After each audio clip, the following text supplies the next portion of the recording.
呢個人口高齡化同埋少子化嘅社會咧，都唔係今時今日嘅事啦。咁退休保障制度落後咧，其實好多中老年就職嘅員工咧，都被迫延遲去辭職啊，因為驚退咗休唔夠錢使啊嘛。籌謀晚年嘅生活咧，即係為咗保障多啲啊，就勒緊褲頭啦。但係咧，所有嘢即係過咗頭咧，就有啲反效果嘅。退休理財咧走得太極端啊，唔單止有反效果，甚至乎帶嚟呢個難以磨滅嘅傷害。唔單止係退休理財啦，其實你人生裏邊太多嘢走得太極端咧，都係即係過咗頭啊，反而就會有出咗唔好嘅效果啦。經常都係咁噶啦，係嘛？講緊嘅就係日本啊，一個70幾歲嘅男人。當佢呢個太太仲健在嘅時候咧，自己行得走得啊！我哋成日都話行得走得就去下旅行啦，見識下呢個世界啦。好多時老人家都話：有咩未見過？其實呢個世界咁大，你真係好多嘢未見過嘅。行得走得嘅時候咧，真係要花多少少時間心力去周圍去行下，見識下、體驗下呢個世界啦。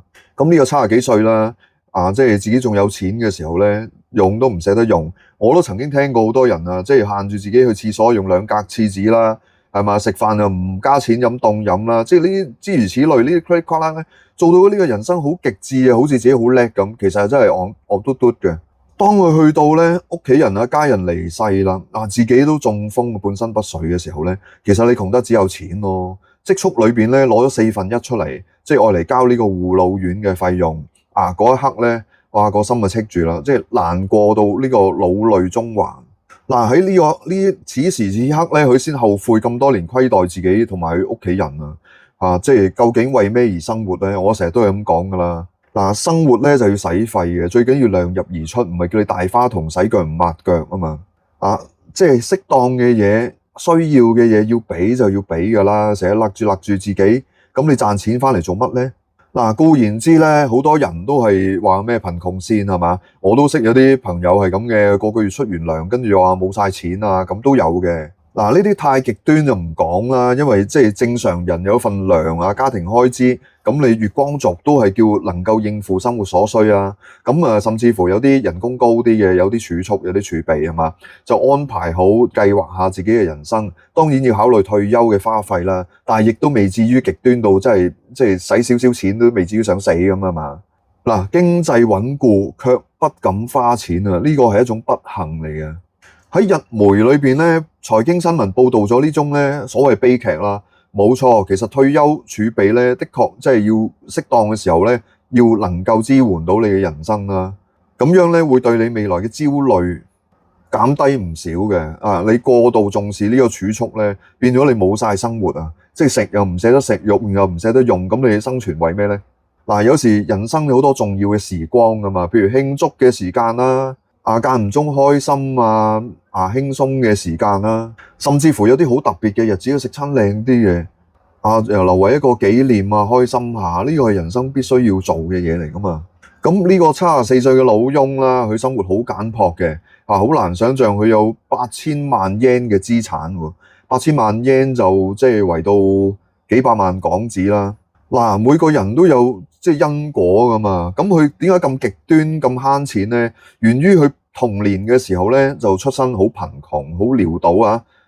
呢個加藤神初中畢業之後咧就做呢個學徒，每日都拼命做嘢。以前嗰代人都係咁噶啦，白手興家咁就創辦咗一個小型零件加工廠喎。我哋發揚嘅係呢啲精神呢啲係非常之好嘅做法但係咧佢呢個人生嗰個使錢嘅哲理咧，簡直係真係好不堪。佢就話細個嘅時候咧，家裏邊真係入不敷支啊，窮到冇飯開添啊！嗰種飢餓感咧，一直都深刻，即係喺佢嗰個腦海裏邊發生。咁所以對於呢個加藤神嚟講咧，佢賺咗幾多錢，戶口多咗幾多個零咧，都唔關佢事。佢覺得咧，聽日可能一無所有，呢個恐懼咧揮之不去。呢種人生咧真係比死更難受啊！當你行得走得嘅時候，佢話個老婆想去溫泉酒店嗰度度假。其實咧呢個世界都好多工作狂嘅，我都識好多好勁好猛嘅人咧，都係由朝到晚好多個鐘都係做緊嘢嘅。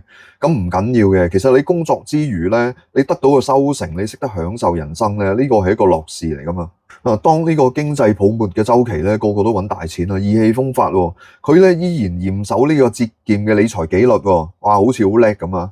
嗱，當刻認為自己好叻嘅嘢，其實可能幾十年後咧，你後悔至極啊！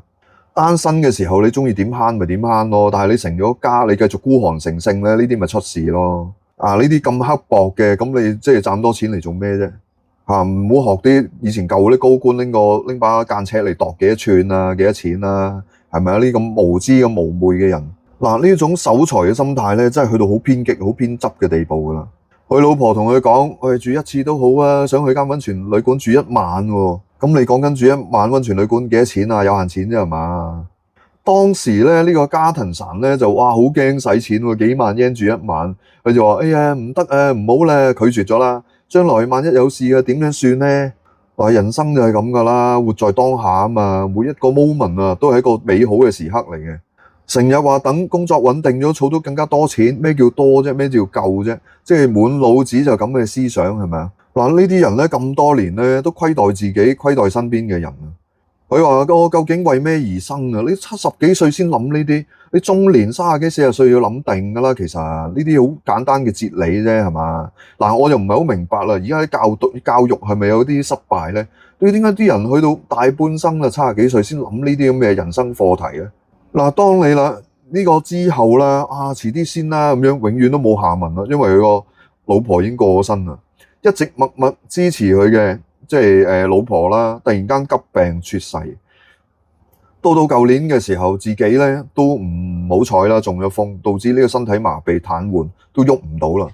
嗱，呢個加藤神咧癱咗之後，佢自己好難獨自生活啦，於是乎咧就決定入呢個私家養老院啦。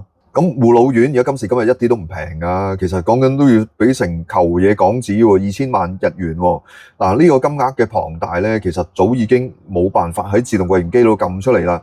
嗱，以我推斷咧，佢呢個文章就講緊佢應該係冇家庭嘅，即係冇子女嘅。咁佢攞咗呢嚿錢咧嚟入護老院之後咧，其實佢突然間驚覺啊，佢呢一生人都代薄自己啊，代薄屋企人啊，佢自己都感到悲哀啊，發呆啊。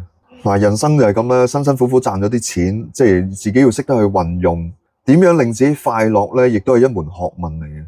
佢再諗深一層咧，就發現呢個真相咧越嚟越可怕，即係等佢自己咧眼淚都忍唔住流出嚟。佢話愧對亡妻亦都對人生絕望。嗱，其實咧我睇到呢篇文章咧喺 Facebook 睇到嘅，我都真係忍唔住要留言啦。我最憎就係呢啲咁嘅人噶啦，不知所謂。窮半生精力儲埋咁多錢，自己唔識得去運用，唔識得去享受，唔識去學習，唔識得去對好即係身邊嘅人。呢啲人以為自己好叻好醒啊，其實廢物一個，廢柴嚟嘅。我哋嘅教育咧，應該係由細培養，教佢點樣去學習去理財啦。理財包括儲蓄同埋點樣去運用啊嘛。你淨係齋儲有咩用啫？你成日同人鬥多錢，你犧牲咗你自己嘅人生啊！細個嘅時候窮。我哋香港人嗰代，阿爺嗰代，個個都偷渡落嚟香港嘅，有邊個唔窮呢？